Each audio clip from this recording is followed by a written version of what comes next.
reason I started doing these tastings because, and the original tasting was this profile tasting, not this one, but the other one I talked to you about. Yeah. Because people were coming, they were going on the Bourbon Trail.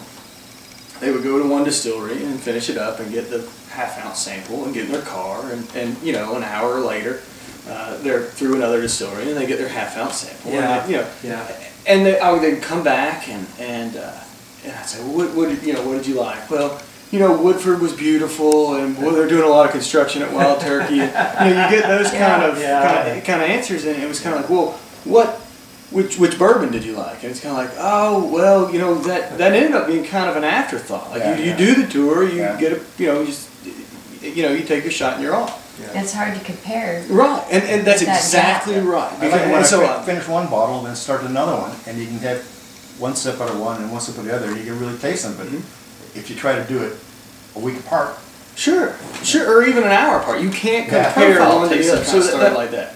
I took a wheated bourbon, a rye bourbon, a bourbon that, you know, is very smoky, a bourbon that's very spicy, a bourbon that's very sweet, and I lined them up, and I was showing people, like, you know, these are the differences. You know, their room to manipulate flavors and profiles is very narrow because of the fact that there are more restrictions on bourbon than any other spirit. Really?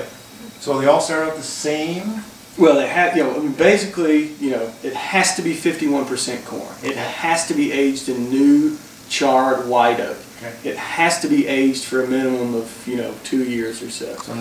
Once it comes out of the barrel, you can't do anything to it but add water to reduce the proof. There's no filtration, no flavoring, or anything like that.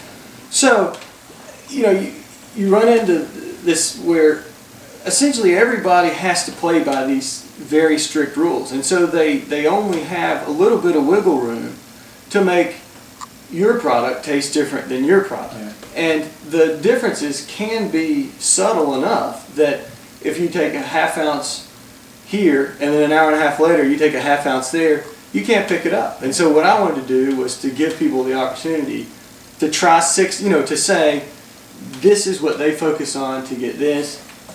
This is what they focus on to get that, and that's how that tasting develops. As this bourbon, you know, popularity has grown. Yeah.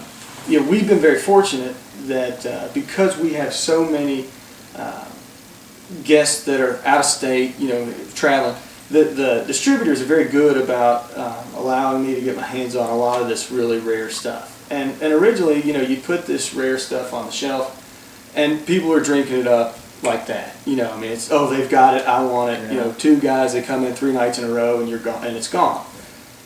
And then I'm doing these tastings, I've got guests coming in and they're saying, you know, I want to try something that I'm not going to be able to get at home. I want to try something that I don't see. And that's why a lot of this stuff I've pulled back. It's not available just buy the drink in the tavern, because I like doing these tastings. I like being able to share this stuff with somebody, as opposed to just having Joe Blow off the street who's going to come in and order Patty Van Winkle with Coke, and you know, you know, it's just, you know, what we're going to do is we're going to start out here on the very mild light side, and we're going to finish here on the really big, really hearty. Sounds good.